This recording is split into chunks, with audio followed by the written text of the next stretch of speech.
Welcome to another episode of Clarity TV. I'm Dolores Hirschman, your hostess, and today I have an amazing expert and speaker and friend that I made in a conference last year at Ali Brown's, right? We met there. Angela Chee is a media communication coach, keynote speaker on women's leadership and diversity. She's a creator of You, Amplified, and she's a hostess of the upcoming Power of the Only podcast.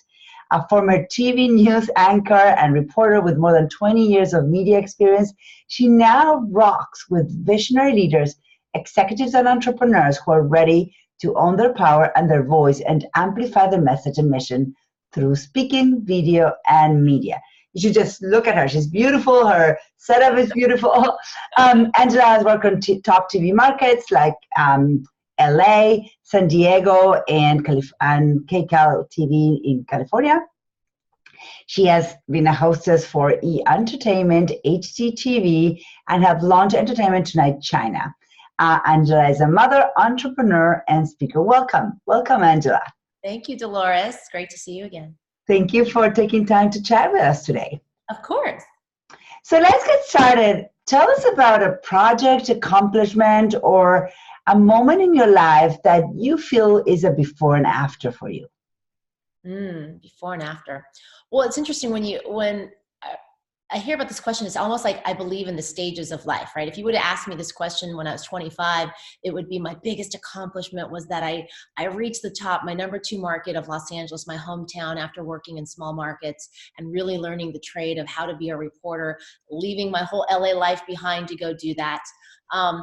In my motherhood stage, about my kids are 9 and 10 now, it would have been about going through that and still maintaining my marriage and having these grown kids. But I think right now, really what it is that when I actually left the TV news business, of the before was really that my whole being was gauged by reaching goals and accomplishment.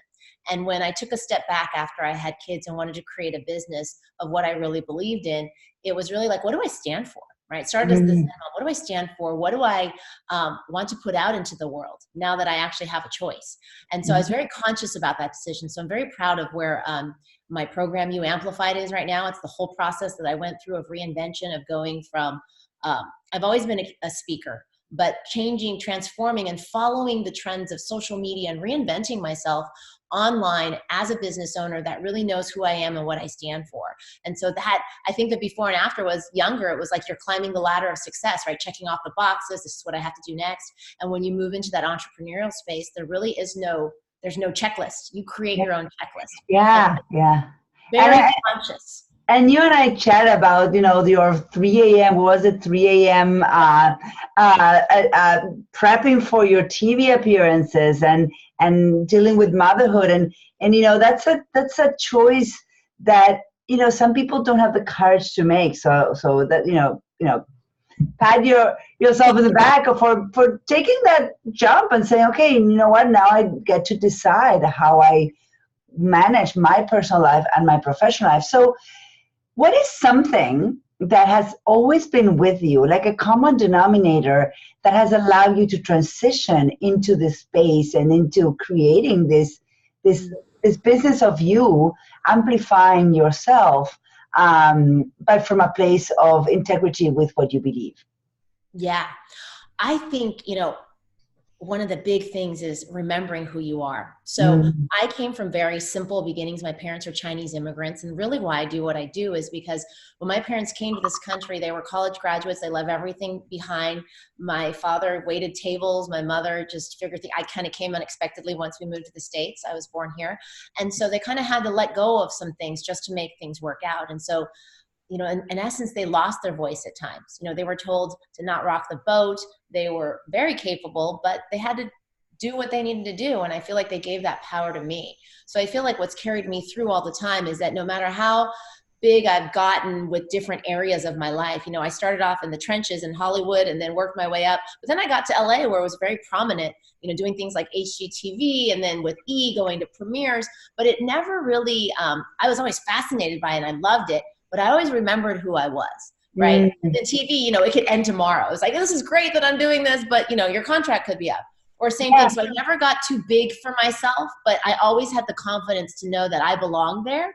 So I think my parents really instilled in me, remember who you are, and that, it keeps ebbing and flowing. I mean, for people who may transition from the peak maybe to a different career or a different business, it feels like you're starting over, right? So I've always kept that with me, is that no matter, I believe in myself and I'm not afraid to try new things, but I always remember who I am. And my parents still live in the same house that I grew up in. So it's very humbling, when I go back. It's like, I go back, I'll go on big stages and then I'll come back. I'll go to China, launch Entertainment Tonight China, I'll come back.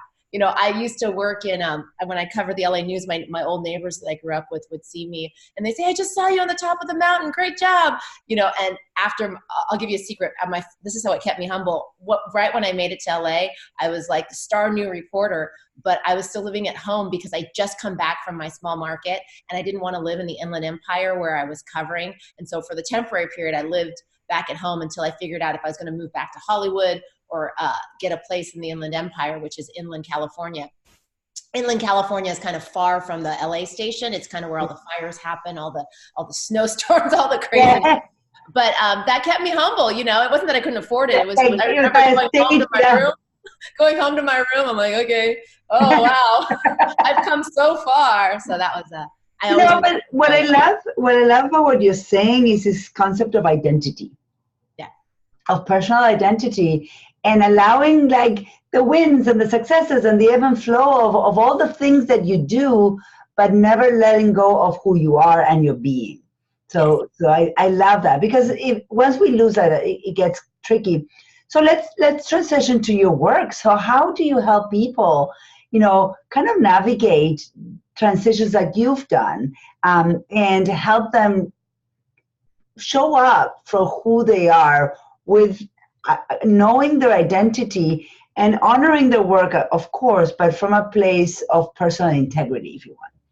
Yes, and I believe it's a big vision. People usually come to me because they go, oh, I saw you on TV. I want to be on TV being interviewed. I started as a media trainer, but now it's evolved into more speaking and video. And as an entrepreneur or a thought leader, really, you have to be all 360, right? That's why I say it's not just speaking, it's on-camera work for video as well as, and this works in corporate as well. But people usually come to me because I'm going to be on a panel, help me.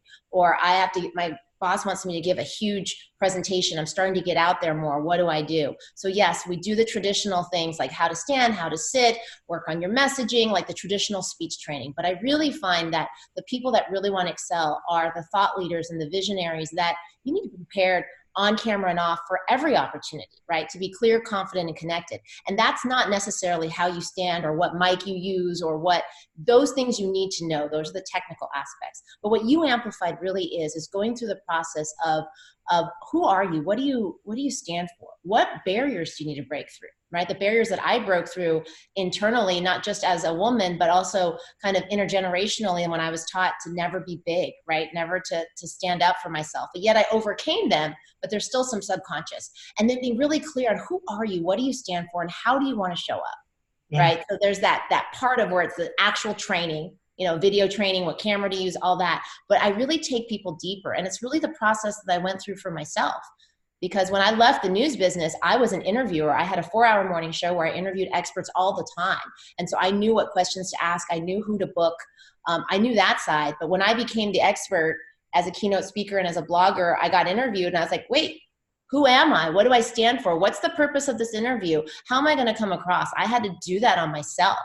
So I went through that process for myself, becoming a thought leader and an expert. Even though I had it all in me, I didn't really practice it. So that's the process of you. Yeah, it sounds like, yes, you are showing up as a thought leader and you have it, but the clarity of checking in with that and kind of what I hear from you, Angela, is that you help people show up from the outside in, like, the movements and the stage presence and the camera presence, but also from the inside out, meaning the internal clarity, so that when the voice comes out, there's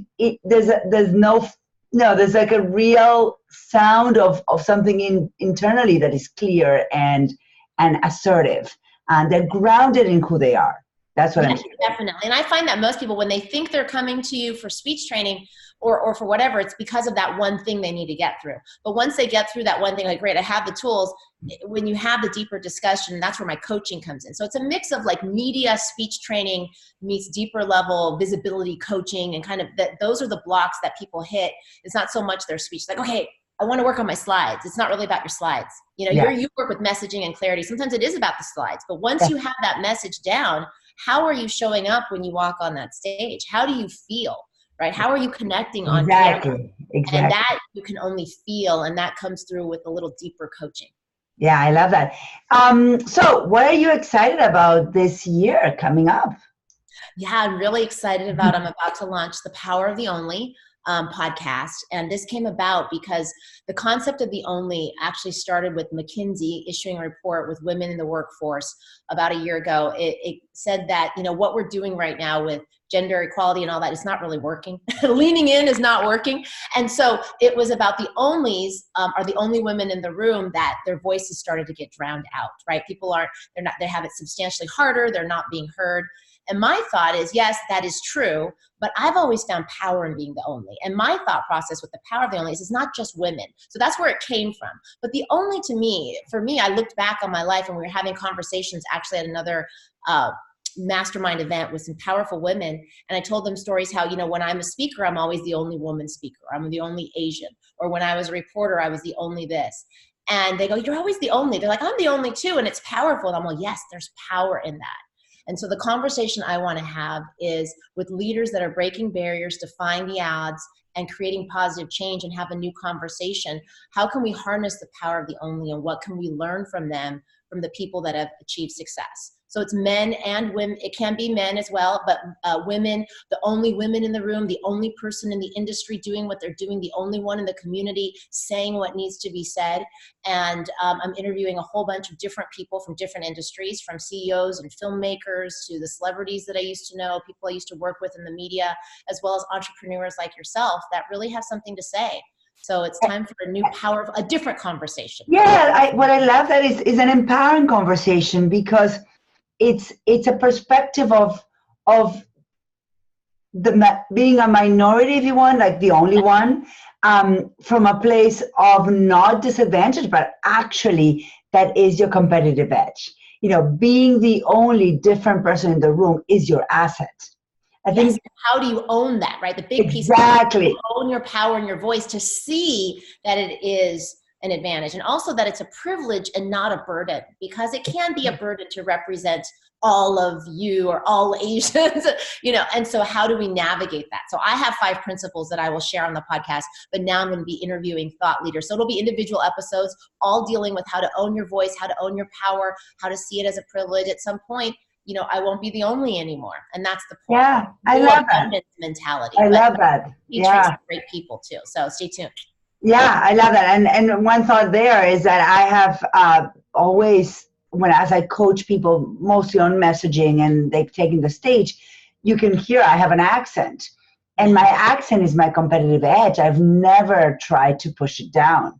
On the contrary, if I'm the only one with an accent in the room, is usually I use it for my advantage. So. And isn't that brilliant? But, you know, a lot of people don't see it that way. And so they see it as a problem, yeah. And it stops them. I've trained a lot of people. They're like, well, I could do that, but I have an accent, so I'm not going to apply. You know, or like, I need to work on that more. And it's true. Sometimes if that does bother you and it creates, you can work on it, right? There's dialect coach, but that mental shift of seeing it as an asset versus a detriment is powerful. So that's the piece, right? So hearing stories, I think, will help bring that alive in people, I hope. I love that. I know. So we're building the Clarity TV library. So what is one book our listeners should be reading? One.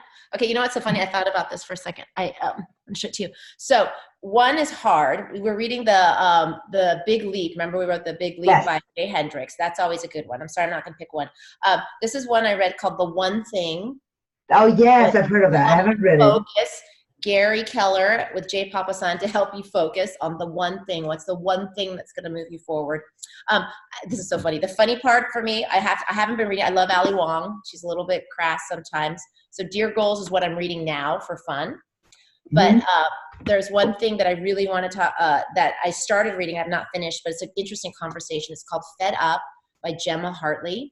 And it's that new conversation about emotional labor, women, and the way forward. And it's a conversation I started having for myself and my husband last year. It's really, really interesting because, we talk about this empowerment and I'm out there owning your voice and your power, and it's all about putting yourself out there. But there's parts in our lives, what are we not owning in ourselves? What are we not owning in our lives? And if the structures of our life are not conducive to that, it makes it really hard. So as I stepped into my leadership last year, I started looking at, my husband's super supportive, wonderful person, but the structures of emotional labor and women, and they're messy, right? There's some messy things if you have children. So that's an interesting thing that I'm going to dive deeper into.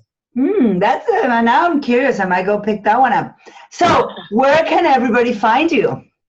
Yes, I'm at angelachee.com. And that'll lead you to the main pages. You'll probably put a link in there as well. I have a free video series called 7 Steps to Confidence, Clarity, and Connection, the You Amplify Performance Formula, if you'd like to find out more about that. So that could be a free giveaway for you. And otherwise, I'm at Angela Chee TV on Instagram, Twitter, and Facebook, and YouTube. Awesome. And all the links will be under this video. And so you'll be able to find Angela very easily. Well, thank you, Angela. Any parting words as we finish this Clarity TV episode? Yeah, I want people that you're working with thought leaders and different people that are ready for that next big step, really putting themselves out there. And I want them to just see that they really have everything they already need, right, to shine. They really just need to discover it and amplify it, taking a deeper look on who they are and what do they want to put out into the world. And anything is possible, really. Don't forget about all the things that you've accomplished already. I think when we're starting something new or putting ourselves out there in the spotlight, it can feel really sometimes, and I just want them to listen to themselves, take some time to really discover who they are and know that they already have everything they need. Awesome. Thank you. And thank you so much for taking time to be with us today. Thank you. Thank you.